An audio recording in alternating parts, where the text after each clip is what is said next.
Yungay es una ciudad peruana ubicada a una altitud de 2.458 metros sobre el nivel del mar, en la zona central del Callejón de Huaylas, en el departamento de Ancash.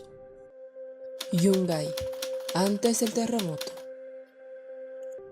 Esta provincia, como otros, se desarrollaba con mucha normalidad. Las personas se dedicaban a los negocios, otros a la agricultura. Realizaban diversas actividades para generar bienestar y un futuro mejor para todos. Pero lamentablemente, esto no duraría mucho tiempo. El domingo 31 de mayo de 1970 se disputaba el partido inaugural del Mundial de México. Algunos aficionados al fútbol, emocionados por la gloriosa clasificación de nuestra selección peruana, salieron del pueblo de Yungay para ver el partido en unos aparatos que estaban llegando al país, el televisor. Otra parte de la población, en su mayoría niños, asistieron fascinados al espectáculo del circo ambulante Berolina, que había anclado su carpa en el estadio de fútbol, en el Cerro Atma. Aquella tarde del domingo de otoño, algunos vecinos se encontraban en el cementerio, visitando a sus seres queridos. El resto de la población se encontraban en sus casas, luego de haber disfrutado el almuerzo. Otros estaban en la iglesia, donde horas antes se había celebrado una boda. Durante el desastre, la hora marcaba 3:20 de la tarde. Todo fluía con mucha alegría. Niños en los circos, otros en la fiesta de una boda. Y los amantes del fútbol, entusiasmados, escuchaban el desarrollo del partido. El desastre ocurrió a las 3:23 horas. Su epicentro se registró al frente de la costa de Casma y Chimbote, en Ancash. Fueron 45 interminables segundos de pánico y angustia. A los pocos minutos, cuando todo parecía haberse tranquilizado, un fuerte estallido alarmó a los pobladores de Yungay. Un gigantesco bloque de hielo se había desprendido de la zona norte del Huascarán y avanzaba raudamente. Muchos corrían hacia las zonas más altas. Otros, en cambio, decidieron esperar su muerte abrazando a sus familias. «Señor, ten piedad», suplicaban los yungaínos mientras la avalancha seguía aproximándose, llevándose rocas, lodo, árboles y todo lo que se atravesaba a su paso. Testimonio de los sobrevivientes. Yo entré a apagar mi cocina cuando que estaba calmando el temblor, el terremoto, cuando ya acabó de derrumbar las casas. Corrí que no vaya a ser incendio diciendo. Encontré toda mi cocina tapada con adobes, con todo. Pude meter la mano así, apagué mi cocina, con la misma salté y ya lo sentí que venía como tamaño del cielo, todo negro, luto, pero como sonaba. Observé una ola gigante de lodo gris claro en la parte alta de Yungay, muy semejante a una ola de mar, rompiendo en una cresta. Tenía una altura aproximadamente de 25 o 30 metros. Sentimos un tremendo ruido que se presentaba de ambos lados. El ruido se asemejaba al de muchos aviones. No sabíamos por dónde venía ni qué pasaba. En estos momentos no nos acordábamos del Huascarán. Finalmente vimos el aluvión de lodo completamente negro, con más de 40 metros de altura, que avanzaba botando chispas de distintos colores.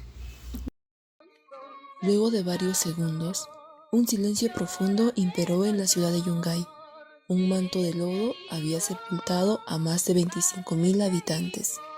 Familias enteras fueron sepultadas.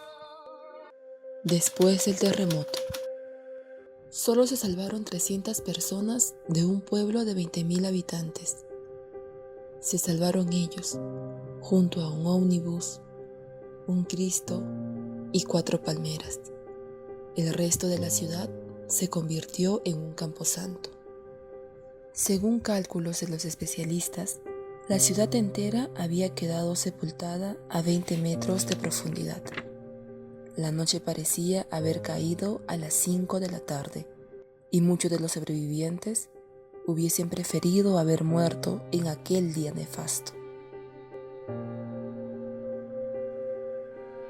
Yo he ido hacia mi casa, ese tiempo pues estaba el fútbol, el campeonato, y mi mamá me habían puesto, pues tenía una radio grande, Philips de esas buenas, y con parlante nomás así, con cable nomás pasaban a la otra casa, para que la gente escuche, porque todos estaban pues con la fiebre del deporte. Bueno, entonces justo cuando hemos estado allí se ha abierto la pared en 2, uno se fue para el otro lado y el otro se vino para adelante, pero como la casa era ancha, no nos pasó nada, se vino abajo y la música se fue, pero la tierra seguía. Entonces en ese momento yo estaba con mi padre político, mis 2 hermanos y una primita, pero en esa confusión no sé qué pasó con mi padre político, con don Julián, desapareció, no sé a dónde habría ido. Yo ya pues escuché la voz, pues, como dicen, ¿no?, de un niño. El otro día también escuché que comentaban que decía que sí, que un niño estaba andando anunciando, ¿no? Yo también escuché la voz de un niño que decía: aluvión, se viene el Huascarán al cementerio. Entonces yo a ojo cerrado agarré a mi hermana y a mi primita, que tenía 6 años, mi hermana tenía 15 años, nos hemos ido pues hacia el cementerio, porque yo vivía en la calle 28 de Julio, que ahora ya lo están abriendo también allá en el Camposanto, ya han abierto ese sendero. Yo reconocí también a mi casa. Entonces nos hemos ido, como vivía cerca del cementerio, corríamos y corríamos y seguía pues el temblor. Seguía el temblor, pero desesperadamente. Unas personas gritaban, otros se abrazaban, gritaban, se buscaban entre ellos. Yo no hice casi nada, agarré a mi hermana y a mi prima y no, a correr, no perdí tiempo. Y mamá, último hermana en Calcan Yuyu, que no era Yuyu. Chena malar ni ando con que no fue una mamá, chalar chona, vamos a punicana, hermanita Yuyu. Chalska, chera nishka, nishka, nishka, siempre más que menskau.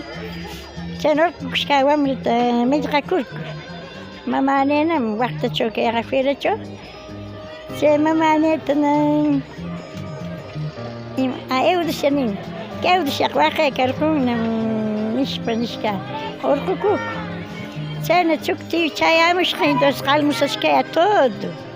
Papá, tío, cuna, pero mejor dicho, mamá, hermano, todo. Que no que hermano, que hermano, tana, Vicente Aguilar. Hermano, almuciapena, casquita, kutichke, no, yepa. Sobre casquita, lurima. Kutichka, entonces, kutikatichka, apenas punkuta yalkaramos, pasa tapsilikamos. Casque chaquilan porque guay tumbar ni tercamamos poquitito tercan che más que ya lim pacha kuirikamos mancha bun para estar orari pacha kuirikamos mancha que che mami lim sospecho la risa cosqueya atskan che cuento. Proceso de reconstrucción. Una nube de polvo que se había cernido sobre aquel lugar. Los helicópteros no podían aterrizar y solo sobrevolaban la zona para arrojar alimentos para los sobrevivientes. Habían pasado meses desde aquel terremoto, pero el panorama en la zona aún era desolador. Una ciudad que hace poco era próspera se había convertido en un camposanto, donde la soledad imperaba en cada rincón de los escombros. Era como si todo el callejón de Bailas hubiera sido borrado en todos los aspectos del desarrollo. Carreteras, casas, estaban en escombros. Todo lo que se había logrado en 30 años de proyecto fue aniquilado. Muchas de las personas que vivían en el campo poco a poco se iban acercando a los campamentos que las autoridades habían instalado para brindar asistencia. Nadie tenía cobijo. Lo habían perdido todo. Fue entonces que las autoridades colocaron módulos para que vivan más cómodos. Las viviendas provisionales durarían 2 años aproximadamente. Yungay en la actualidad. Después de tanta tragedia que enlutó no solo a Yungay, sino a todo el Perú y quizá a parte del mundo, hoy vemos una ciudad totalmente reconstruida, bajo los cimientos de la tragedia y el desastre, pero sin perder la simpatía y la dulzura que la caracteriza. Aún quedan los escombros que dejó aquel desastre.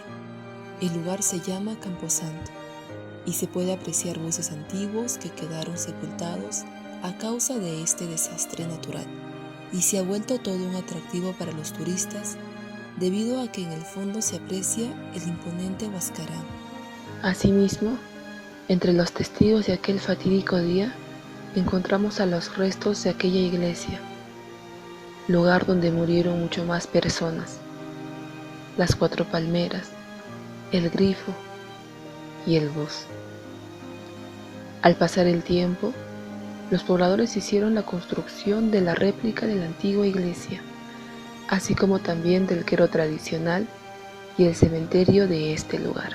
Actualmente los yungaínos están mejor preparados, ya que ante cualquier movimiento sísmico, sea la hora que sea, salen de sus hogares para salvaguardarse.